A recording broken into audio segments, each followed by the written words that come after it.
यं ब्रह्मा वरुणेन्द्ररुद्रमरुतः स्तुन्वन्ति दिव्यैस्तवैः वेदैः साङ्गपदक्रमोपनिषदैर्गायन्ति यं सामगाः ध्यानवस्थिततद्गतेन मनसा पश्यन्ति यं योगिनो यस्यान्तं नो विदुषुरासुरगणाः देवाय तस्मै नमः।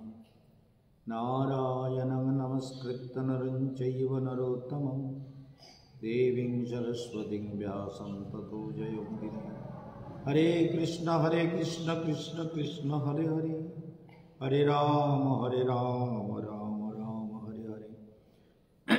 सर्वाग्रे परमाराध्य श्री गुरुदेव नित्यलीला प्रविष्ट भक्तिहृदय गणदेव गोस्वामी महाराज तार चरण कमल बंदना करे तार आशीर्वाद प्रार्थना करी एवं समस्त दर्शक बृंद वैष्णव बृंद भक्तबृंद विद्या समाज स्नेहमयी करुणामयी वात्सल्यमयी मातृशक्ति सबाइके जानाई आमार हार्दिक अभिवादन। आज बसंत पंचमी माने बसंतकाल शुरू हয়েছে। बसंतकाले आमेर डाले मुकुल आसे, कोकिल कुहू कुहुराबे बसंतेर कोकिल चारिदिके बागबाजारे तो प्रचुर मुखरित करे, एखानेও करे किन्तु आजकल एत बाड़ी हয়ে গেছে হাজার হাজার তোতা টিয়া পাখি দেখতাম সেগুলো প্রায় দূরে সরে গেছে, গভীর জঙ্গলে মথুরার দিকে সরে গেছে। সেই জন্য কিছু কেটেন এদিকে রাখুন কেন আমাদের সেই জন্য হাজার হাজার টিয়া পাখি ফুলে এই যে বসন্তকাল বসন্তের সুন্দরতা প্রকৃতির মধ্যে শীতের পরে চারিদিকে একটা সৌন্দর্যের আহ্বান করে। কোকিল ডাকে, পক্ষীকুলের কলরব শোনা যায়, বৃক্ষলতাতে আবার নূতন করে তাদের ছন্দ তৈরি হয়। এমন যে একটা কাল আজকে সেই সরস্বতী পূজা বাংলার ঘরে ঘরে প্রায় বাচ্চারা সরস্বতী একটা বিদ্যার দেবী হিসেবে আমরা তাকে জানি এবং সেটা বিজ্ঞানসম্মতভাবে জানতে হবে। সরস্বতী মানে ম্যাথ, গণিত, মেলোডিজ, সঙ্গীত এসব কিছু এখানে নিয়ন্ত্রিত হয়, কারণ এখানে সরস্বতী থাকে। এই জন্য মাথার ডান দিকটা পুরো বৈজ্ঞানিকরা আমাদের বিশ্ববিখ্যাত যোগীরাজ মানে মহেশ যোগী তিনি দেখিয়েছেন বিশ্বের বিভিন্ন বড় বড় ইএনটি স্পেশালিস্টকে দিয়ে রিসার্চ করে যে মানব মস্তিষ্কের ডান দিকটা, এই জন্য দেখবেন প্রায় লোকের মাথার চুল ডান দিকটা আগে পাকে, কারণ এই দিকটা বেশি অ্যাক্টিভ হয়। অঙ্ক করতে গেলে, বিচার করতে গেলে, মন্থন করতে গেলে। এই জন্য সরস্বতী হচ্ছে সঙ্গীতের দেবী, সেই জন্য তার হাতে বীণা হস্তে, পুস্তক বীণা, বীণা হচ্ছে সঙ্গীত, সঙ্গীতের ছন্দ, আর পুস্তক হচ্ছে বিদ্যার গভীরতা। সেই বিদ্যা এবং বীণার ছন্দে আজ সরস্বতী দেবীকে আপনারা সবাই মন্ত্র জপ করেছেন, বাচ্চাদের নিশ্চয়ই করিয়েছেন। যারা সরস্বতী কবচ পড়েছে আমার, তারা আজকের দিনে এখনই করাবেন। যদি ভুল হয়ে থাকে ঐং হ্রিং অন্তরিক্ষ সরস্বতী স্বাহা, ঐং হ্রিং অন্তরিক্ষ সরস্বতী স্বাহা, ঐং হ্রিং অন্তরিক্ষ সরস্বতী স্বাহা, এই মন্ত্র বাচ্চাদেরকে জপ করবেন, নিজেরাও জপ করবেন, সরস্বতী মায়ের পুজো করবেন। এটা আপনাদের প্রত্যেকের কর্তব্য, কারণ সরস্বতী মাতা হলো বিদ্যাদাত্রী দেবী, সঙ্গীতের দেবী, মধুরতার দেবী, মাধুর্যের দেবী, সততার দেবী, শুভ্র বসনা। সেই জন্য সরস্বতী মাকে সবাই হংসবাহিনী, হাঁস যেমন রাজহংস যেমন জল আর দুধকে আলাদা করতে পারে, তেমনি রাজহংসের উপরে তিনি আছেন। শুভ্র রাজহংস, শুভ্র বসনা, অর্থাৎ সত্যের প্রতিমূর্তি হলো সরস্বতী। আর আরেকদিকে আজকে আরেকটা তিথি সকালে আমরা পালন করেছি, সেটা হচ্ছে বিষ্ণুপ্রিয়া দেবীর আবির্ভাব। জগতের জননী, গৌরের ঘরণী মহাপ্রভুর দুই পত্নী ছিলেন, আপনারা জানেন, লক্ষ্মীপ্রিয়া এবং বিষ্ণুপ্রিয়া। মহাপ্রভু যখন বঙ্গদেশে ছিলেন সেই সময় লক্ষ্মীপ্রিয়া দেবী প্রাণ ত্যাগ করেন সর্পদংশনে। তারপরে জোর করে সচিমাতা মহাপ্রভুকে বিষ্ণুপ্রিয়ার সঙ্গে বিবাহ দিলেন। কিন্তু মহাপ্রভু বিষ্ণুপ্রিয়ার সঙ্গে বিবাহ করে তখন তার ভেতরে তীব্র বৈরাগ্য, সংসারে আর থাকবেন না। শ্রীহট্টে মহাপ্রভু, বাংলাদেশের শ্রীহট্টে তার নিজের পিতৃপুরুষের বাড়ি ভিটা, সেখানে মহাপ্রভু গিয়েছিলেন। পরবর্তীকালে তিনি বিষ্ণুপ্রিয়া দেবীকে বিয়ে করলেও তিনি 24 বৎসর বয়সে ঘর ছেড়ে চলে যান। এবং এই বিষ্ণুপ্রিয়া দেবী যখন মহাপ্রভু চলে গেলেন, তখন বিষ্ণুপ্রিয়া দেবী কি করতেন? সারাদিন সব কাজকর্ম করে শাশুড়ি আর নিজে, কিন্তু গ্রামের সবাই বিষ্ণুপ্রিয়া দেবীকে, সচিমাকে খুবই ভালোবাসতেন। তাদের বাড়ির সংসার চালাবার সব দায়িত্ব মহাপ্রভুর ভক্তরা নিয়েছিলেন, তাদেরকে সব দিতেন। আর বিষ্ণুপ্রিয়া দেবী কি করতেন?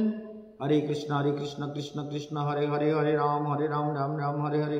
একটা চাল টানলেন, চাল হরে কৃষ্ণ কৃষ্ণ কৃষ্ণ হরে হরে, হরে রাম রাম রাম হরে হরে, হরে কৃষ্ণ। সব কাজ সেরে যে কটা চাল তিনি হরিনাম দিয়ে টানতে পারতেন, সেই কটা চাল রান্না করে তিনি ভোগ লাগিয়ে, নারায়ণের ভোগ লাগিয়ে প্রসাদ পেতেন, গৌরসুন্দরকে ভোগ লাগিয়ে প্রসাদ পেতেন। তাহলে চিন্তা করুন কি কঠোর! মহাপ্রভু শুধু বৈরাগ্য করেননি, বিষ্ণুপ্রিয়া দেবীর তীব্র ত্যাগ এবং বৈরাগ্য। একটি 16-17 বছরের মেয়ে কি করে এত কঠোর তপস্যা করতে পারে?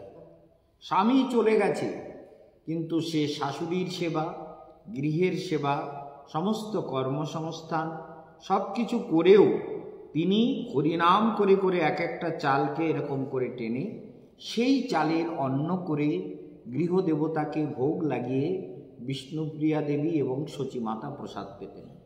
এই যে অদ্ভুত জীবন, আমাদের মনে রাখতে হবে যে আমরা যেন এগুলোকে মনে রাখি।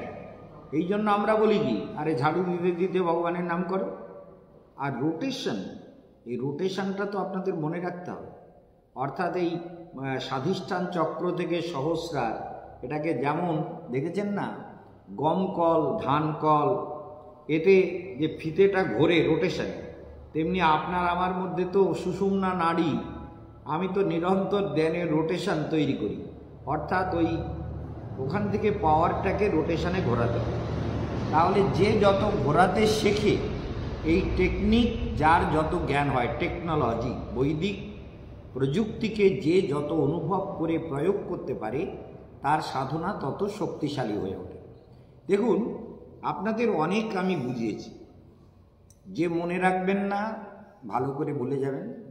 আমি কলকাতায় গিয়ে না এত গভীর কথা আপনাদের বলবো না, কারণ আপনারা যদি নিজেরা প্রয়োগ না করেন, তাহলে আমার এত কথা বলে আমার জীবনের, আমার সাধনার কথাগুলো বলা মানে তো আমার উপরেও তার প্রভাব পড়ে। আমি প্রতিনিয়ত আমার প্র্যাকটিক্যাল জীবনের কথাগুলো বলতে বলতে আমার নিজের মনে হয় যে আমার যেন কোথাও কিছু একটা অসুবিধা হচ্ছে। এই জন্য আমি এই টেকনিকগুলো আপনাদের শেখাবো, আর আপনারা আমার টেকনিকের কোনো দাম দেবেন না, প্রকৃতি শক্তিটাকে টানবে। তো এই রকম মূর্খ তো কেশবানন্দ। আমি দেখব কে কতটা শিখছেন। আমি যে বললাম যে ওই গম মেশিন, ধান মেশিন, চাল মেশিনের ওই ফিতে যেমনভাবে ঘোরে, তেমনি মূলাধার স্বাধিষ্ঠান চক্র থেকে সহস্রার পর্যন্ত মন্ত্র জপে, মন্ত্রের প্রভাবে ঘুরতে থাকে আমাদের চেতনা, প্রাণ বায়ুর সঙ্গে ঘুরতে থাকে। এই বোধ যাদের নেই, কালকের বলছিলাম আত্মাকে খুঁজতে হয়, চেষ্টা করেছিলে রাত্রে? ভেতরে আত্মাকে খোঁজার চেষ্টা করেছো? সত্যি কথা বলবো, চেষ্টা করেছো? কেন করো? যে আমি তো বেঁচে আছি আত্মার জন্য, তা আমার আত্মাটা কোথায় আছে? আমি চোখ বন্ধ করে খুঁজি তো। মন্ত্র জপ করবে, নিজের দীক্ষা মন্ত্র জপ করবে আর অনুভব করবে যে আমার আত্মার মধ্যে আত্মা কোথায় আছে। না খুঁজলে কি হবে? গুরুদেবের লোকসান হবে না তোমার লোকসান হবে? এই বুঝো না যে গুরুদেব এত করে শেখাচ্ছেন, গুরুদেব চলে গেলে তোমাকে কে শেখাবে? গুরুদেব চলে গেলে তোমাকে, আমি তো চলে যাব, আমি তো আমার তো একটা কাজ না, আর পৃথিবীতে কতদিন থাকবো সেটা আমি তো বলেই দেবো যে এতদিন পরে হাঁটা করবো জগৎ ছেড়ে, এইখানেই বসে প্রাণ ত্যাগ করবো বৃন্দাবনে, আর এই সমাধির মধ্যে চলে যাব। অতএব যদি ভজন না করো, যদি আত্মাকে না খোঁজো, কালকের এতবার করে বোঝালাম যে নিজের ভেতরের আত্মাকে অন্বেষণ করো, আত্মাকে অন্বেষণ করো, অন্বেষণ। গুরু মহারাজ ছোটবেলাতেই লিখেছিলেন দি সার্চ, বাংলায় সেই বইটার নাম মহা অন্বেষণ। ছোটবেলায় তিনি কি অনুভব করেছেন, তিনি সার্চ করেছেন, খুঁজেছেন কাকে? ভগবানকে। ইংরেজিতে একটা বই লিখেছেন দি সার্চ, বাংলায় সেটার অনুবাদ করা হয়েছে মহা অন্বেষণ। ছোটবেলায় কিভাবে তিনি অন্বেষণ করেছেন। তো ভক্তিহৃদয় বন মহারাজ তিনি অন্বেষণ করেছেন তার আত্মাকে, কেশবানন্দ অন্বেষণ করেছেন তার আত্মাকে, যার জন্য গুরু মহারাজ বলেছেন কেশবানন্দ গত জন্মে যোগী ছিল, যোগী ছিল, তার যোগ সাধনার পূর্ণতা পায়নি, তাই বাধ্য হয়ে জন্ম নিতে হয়েছে। গুরুদেবের কথা, কারণ তিনি নিজে ছোটবেলার থেকে তার অলৌকিক শক্তি নিয়ে তিনিও জন্মেছিলেন। তার পিতা ছিলেন কালী সাধনায় সিদ্ধ, তার নাম ছিল ব্রহ্মর্ষি রজনীকান্ত। ব্রহ্মর্ষি রজনীকান্ত, মার নাম ছিল ভগবতী দেবী, আর তার নাম ছিল নরেন্দ্রনাথ। পরবর্তীকালে তার দীক্ষার নাম হয় নন্দসুনু ব্রহ্মচারী, পরে নাম হয় ভক্তিহৃদয় বনদেব গোস্বামী মহারাজ। তাহলে এই যে তার জীবন, তিনি নিজে সাধনা করে প্র্যাকটিক্যাল করে জগৎকে দেখিয়েছেন, শিখিয়েছেন। আর কেশবানন্দ তিনি নিজে 4 বছর ধরে মাটির তলায় গুহার মধ্যে, বুঝেছ, গুহার মধ্যে তিনি থেকে তপস্যা করেছেন। পরশুদিন তুমি আর এই নীল করে দুজন সকালবেলা ভোগ টোক দিয়ে জল খাবার খেয়ে চলে যাও, বুঝেছ? পরশুদিন গিয়ে গুরুদেবের তপস্যার গৃহটা শিবানন্দ মহারাজকে নিয়ে দেখে আসবে। গুরুদেব কোথায় তপস্যা করতেন মাটির তলায়, সেই ঘরটা দেখে আসবে, বুঝতে পেরেছো? প্রণাম করে আসবে, আমাদের পরম গুরুদেবের তপস্যার ঘরটা একটু দেখাও, আমরা একটু দর্শন করতে এসেছি, ঠিক আছে? পরশুদিন সকালে জল ঠাকুরের বাল্যভোগ দিয়ে জল খাবার খেয়ে চলে যাবে, গিয়ে চলে আসবে। এই জন্য মনে রাখবে যে এই যে জীবন আমরা পেয়েছি, আমরা আজকে বিষ্ণুপ্রিয়া দেবীর আবির্ভাব, সরস্বতী মায়ের পূজা, সরস্বতী মায়ের পূজা, বিষ্ণুপ্রিয়া দেবীর আবির্ভাব, এইসবের মধ্যে আমাদের জীবন পথকে সুন্দর করার জন্য প্রতিনিয়ত চেষ্টা করতে হবে। তো যদি আমরা সেটা না করি তাহলে আমাদের তো সাধনা হলো না। এই জন্য মনে রাখতে হবে ত্রিভীর গুণৈর ময়ের ভাবৈ রেভি সর্বমিদম জগৎ মহিতং নাভিজানাতি মামে বেপরমব্যয়ম। এ পাক খাচ্ছে ঘোলা জলে, কালকে বলছিলাম না, পাক খাচ্ছে। বলে ত্রিগুণ, উল্টো পাল্টা ঘোলা জল, উল্টো পাল্টা পাক খাচ্ছে সংসার চক্রে জীব এই ত্রিগুণের দ্বারা। কালকের এত বোঝালাম যে আত্মাকে খোঁজো, একবার চোখ বন্ধ করে দেখার চেষ্টা করলে না, আচ্ছা আমারও তো আত্মা আছে, আমি আজ রাত্রে মরে গেলে তো মরেও যেতে পারি, মরণের কোনো গ্যারান্টি আছে নাকি? আছে? তাহলে কহিন জানাতে মৃত্যুকাল ভবিষ্যতি, কেউ জানে না কার কখন মৃত্যু হবে, তবে যোগীরা জানে। যোগী কখন প্রাণ ত্যাগ করবে সে বলে দিতে পারে।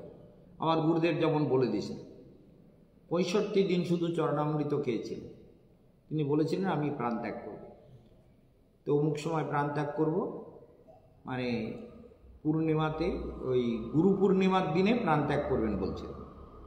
কিন্তু সবাই গিয়ে ছুঁয়ে ফেলল, গুরুদেব হাত উঁচু করে প্রণাম করে যখন প্রাণ ত্যাগ করবেন, আমরা সবাই গিয়ে ভাবলাম গুরুদেব চলে যাবে, আমরা সবাই ছুঁ।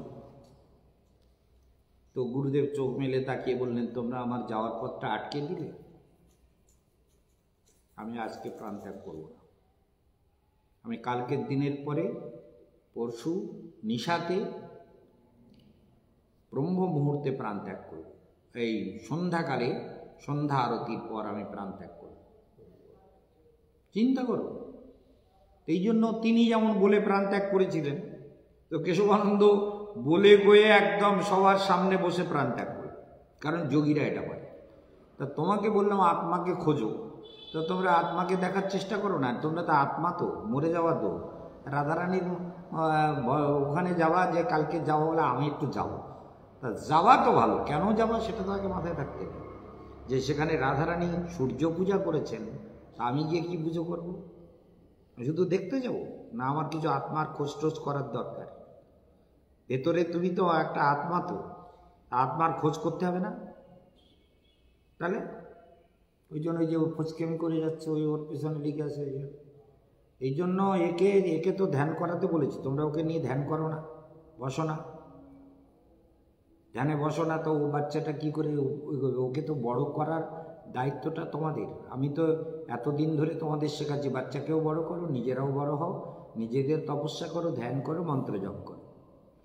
তাই দেখা যাচ্ছে এই জন্য আমাকে জানতে পারে না। কি জন্য জানতে পারে না? বলে এই 3 গুণের জন্য। কখনো রজগুণের দ্বারা প্রভাবিত হচ্ছে, কখনো তমগুণের দ্বারা প্রভাবিত হচ্ছে, কখনো সত্যগুণের দ্বারা প্রভাবিত হচ্ছে, আর এক গুণ আর এক গুণের সঙ্গে মিশে আছে।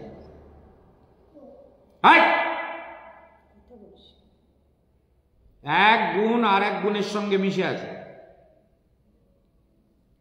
সেই জন্য মনে রাখতে হবে যে কোনো গুণটা তো অবিমিশ্র নয়, সব মিশ্র।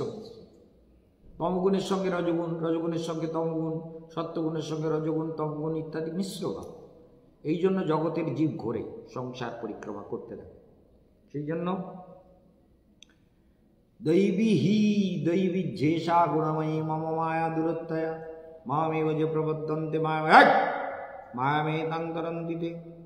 দৈবী যেষা গুণময়ী, আত্মাকে দেখতেছ? তা ভালো, বাবা লক্ষ্মী ছেলে। আত্মাকে দেখো দেখি, চোখ বন্ধ করে দেখি কিরম দেখতে পারো, কতটা ঝুঁকতে পারো, ভালো করে ঠক করো।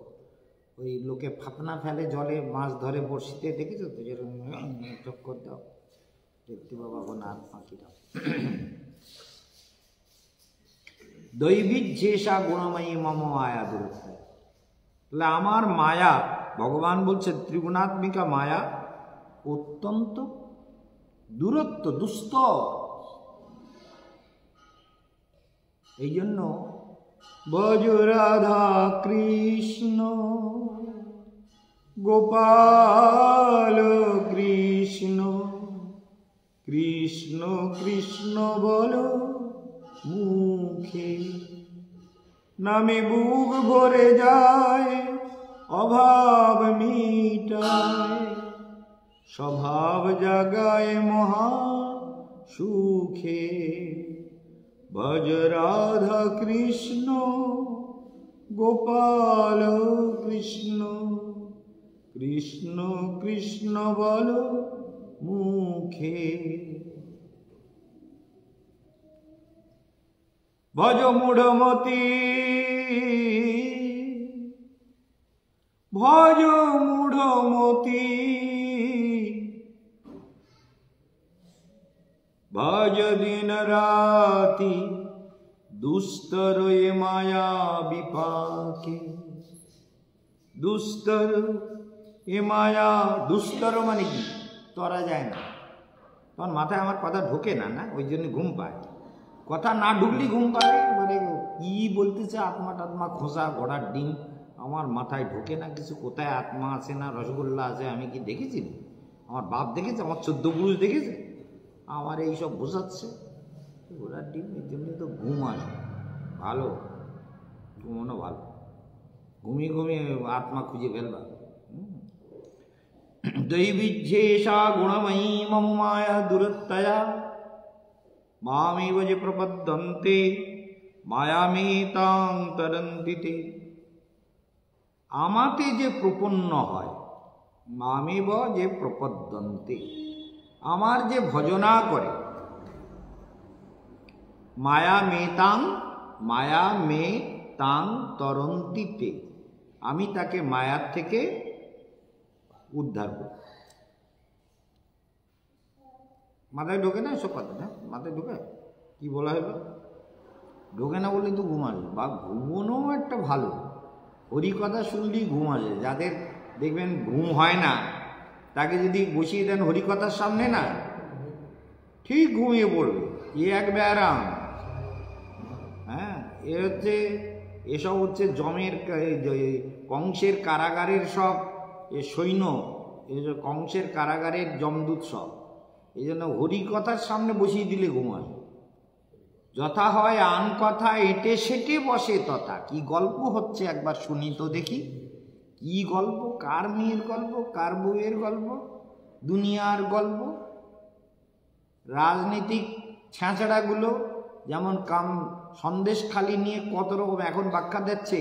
আচ্ছা, আমরা তো ছোটবেলা আদিবাসী পাড়ায় যেতাম, কিন্তু আদিবাসী পাড়ায় এমন কিছু মেয়ে জন্মেছে যাদেরকে দেখে আদিবাসী বলে বোঝা যায় না। একদম বেশ সুন্দরী, পরিষ্কার পরিচ্ছন্ন, সুন্দর। যাই হোক, যেভাবেই হোক, এখন আদিবাসীদের মধ্যে সব ওই কালো কুটকুটে হবে, মুখ বিশ্রী হবে, এরকম কিন্তু নয়। কিন্তু এখন সংবাদ মাধ্যমের কাছে তৃণমূলের লোক বলছে আদিবাসীদের চেহারা, রং, মুখের আর্ট সব আলাদা। তারা এই যে মেয়েগুলো কথা বলছে এগুলো তো সব পরিষ্কার সুন্দরী দেখতে, তো এরা তো সব সিপিএমের দালাল। এখনই বলছে, এখনই স্টেটমেন্ট দিচ্ছে। এমনই কুত্তা তৃণমূলের লোকগুলো। কি আশ্চর্য ব্যাপার! কেন আদিবাসীদের মধ্যে সুন্দরী নেই? আদিবাসীদের মধ্যে ভালো মেয়ে নেই? আদিবাসী মেয়েরা অনেক অনেক তো অন্য ছেলেদেরও বিয়ে করেছে, তাদের সঙ্গে তাদের সংসারের ছেলে মেয়ে তো বেশ সুন্দর হয়েছে। তা আদিবাসী সবই কালো কুটকুটে হবে, মুখটা বিদঘুটে হবে, তবে সে আদিবাসী হবে, এইসব স্টেটমেন্ট দিচ্ছে তৃণমূলের বাঁদরের বাচ্চাগুলো। এই স্টেটমেন্টগুলো শুনছিলাম খবর। এই জন্য তৃণমূলের এগুলো বাঁদরের বাচ্চা, এদের কোনো ধর্ম কর্ম কাণ্ডজ্ঞান কিচ্ছু নেই। সেই জন্য এইসব কথা যারা বলে এদেরকে দিবালোকে ফাঁসি, চৌমাথায় ফাঁসি দেওয়া দরকার বলে একদম। এই জন্য মনে রাখতে হবে যে এইসব কথা যারা বলছে, আর যাকে খুঁজে পেয়েছে এবিপি আনন্দ, সে লোকটাকে তো অ্যারেস্ট করতে পারেনি। বলে তা উকিল বলছে তা উনি যখন, আমি সৎ লোক, আমি একটাও অন্যায় করিনি, আমার কোনো অন্যায় নেই, আমি বিপথে পয়সা কামাই করি না, আমি কারোর জমি দেখি না, যেটাকে এখনো অ্যারেস্ট করতে পারিনি ওখানকার সভাপতি, ব্লক সভাপতি। তা সে বেটা তো লুকিয়ে আছে, তাকে তো আরো এবিপি আনন্দ খুঁজে পেয়েছে। সে কি বলছে জানেন? সে বলছে আমি কোনোদিন এসব করিনি, সব মিথ্যে কথা, এসব সিপিএম আর ওই বিজেপির লোকেরা সব কায়দা করে বানিয়ে এনে এসব বলাচ্ছে। তা যদি বলাচ্ছে আর মিথ্যে করে, তা তুমি লুকিয়ে আছো কেন? এরা বলছে তুমি, সাংবাদিকরা বলছে আপনি লোকের আড়ালে আছেন কেন? আপনি গিয়ে বলছেন না কেন যে আমি তো এইসব করিনি? কি করে তোমরা বলছো? তাদের সামনাসামনি হচ্ছেন না কেন? আপনি লুকিয়ে লুকিয়ে বেড়াচ্ছেন কেন এতদিন ধরে? বলছে না না, লুকিয়ে বেড়াচ্ছি না, যাবো, আসলে সব আরো মানে অন্যদিকে কথা ঘুরিয়ে দিচ্ছে। এমন ছুচোর বাচ্চা। লজ্জা, শরম, ঘৃণা, এই লাজ লজ্জা ভয় এসব থাকতে নয় তো। এদের লাজ লজ্জা ভয় ঘৃণা সব মানে আমাদের মায়েরা বলতো যে শব্দগুলো খুব বাজে, বেশি বললে ঠিক হবে না। মায়েদের কতগুলো গ্রামীণ ভাষা ছিল। বলে নি খানকিকে খানকি বললে মানে মাচা তলায় লুকোয়, যার সম্মান বোধ আছে। খানকি না, তাকে যদি খানকি বলে, হ্যাঁ আমার এই খানকি বলেছে, সে লুকিয়ে থাকে, হায় হায় ভগবান আমার এরম বললো, সে মাচা তলায় গিয়ে লুকোয়। আর খানকিকে খানকি বললে আগাবে, হ্যাঁ আমারে বললি, আমি দেখে নেব তোরে। এগুলো হচ্ছে সেই খানকি, মানে ওইগুলো হচ্ছে ওই শয়তান। এই জন্য এরা আকাশ পাতাল ধেয়ে বেড়াচ্ছে, পালিয়ে বেড়াচ্ছে, লজ্জাও নেই। আর এদিকে বলছে আমি কোনো অন্যায় করিনি, আমার কোনো অন্যায় নেই। তা অন্যায় নেই, তা তুমি পালিয়ে বেড়াচ্ছ কেন? ছুঁচো কুত্তা। যাই হোক, এই ছুঁচোগুলো আমার প্রোগ্রাম দেখে তো, এই জন্য ছুঁচোগুলোকে একটু বলছি, তোদের মানে ছুঁচো যেরকম ঘরে ঢুকলে ঘর গন্ধ হয়ে যায়, তোরা যেখানে যাবি সেখানে গন্ধ হবে। সেই পরিস্থিতি, সেই পরিবেশ, সেই সমাজ সব গন্ধ হয়ে যাবে তোদের জন্য। সেই জন্য মনে রাখতে হবে, ভগবানের চরণে প্রপন্ন হও, বুদ্ধি টুদ্ধি সুন্দর করো। কি হচ্ছে? বুদ্ধি টুদ্ধি সুন্দর করো, বুদ্ধি টুদ্ধি সুন্দর করো। ওর সঙ্গে কথা বলবে না পাঠের সময়, একদম সামনে বসে, নাহলে ওকে নিয়ে ঘরের মধ্যে শুয়ে থাকো। এই জন্য মনে রাখতে হবে যে ভগবানে প্রপন্ন না হলে জীবের কোনো মুক্তি নেই, সংসার বন্ধনের কোনো শেষ নেই। সেই জন্য ভগবান গীতার 7ম অধ্যায়ে জ্ঞান বিজ্ঞান যোগে এগুলো বলছেন, যদি মুক্তি চাও তাহলে তোমাকে নিরন্তর ভগবত নাম, ভগবত মন্ত্র, ভগবত সাধনা, তার সঙ্গে ধ্যানাভ্যাসের ভেতরের আত্মদর্শনের চেষ্টা করতে হবে। কালকে যে এত ভালো ভালো কথা বললাম সেগুলো মাথায় রইল না, যে কপিল দেবের বাবা বনে যাওয়ার সময় কপিল দেবকে প্রদক্ষিণ করে তত প্রদক্ষিণীকৃত বনমেব জগামহ। এগুলো মাথার মধ্যে যদি না থাকে, কেন গেলেন? বলে কোথায় গেলেন? বলে আত্মৈক শরণমুনে, শরণম মুনে, আত্মার শরণে গেলেন। তাহলে আত্মৈক শরণম মুনি কোথায় গেলেন? আত্মার শরণে। আর আমরা সেই আত্মাকে যদি মনেই না রাখি, যা বললাম সেটা যদি নাই বা করলাম, তাহলে জীবনে কি করে হবে? কি করে আমরা ভগবানকে লাভ করব? তা আপনারাও মনে রাখুন যে কেশব আনন্দ মহারাজ যা বলেন সেগুলো জীবনে প্র্যাকটিক্যাল করা কথা। যদি মগজে ঢোকে তাহলে মঙ্গল, আর না ঢোকে তো কি হবে বুঝতেই পারছেন, ঘুরবেন সংসার চক্রে। ভূত প্রেত তো হবেনই হবেন, না হলে আমি বানিয়ে দেবো ভূত, বুঝেছেন? কেশবানন্দের এই ক্ষমতা রাখে, ভূতকে আমার বশেও রাখতে পারি, মনে রাখবেন।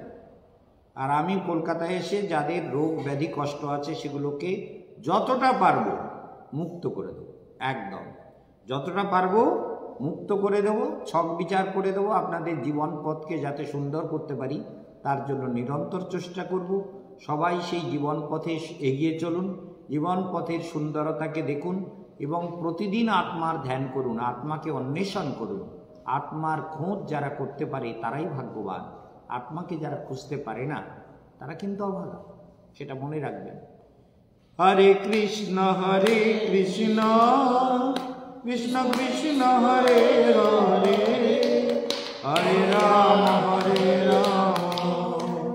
রাম রাম হরে হরে, হরে কৃষ্ণ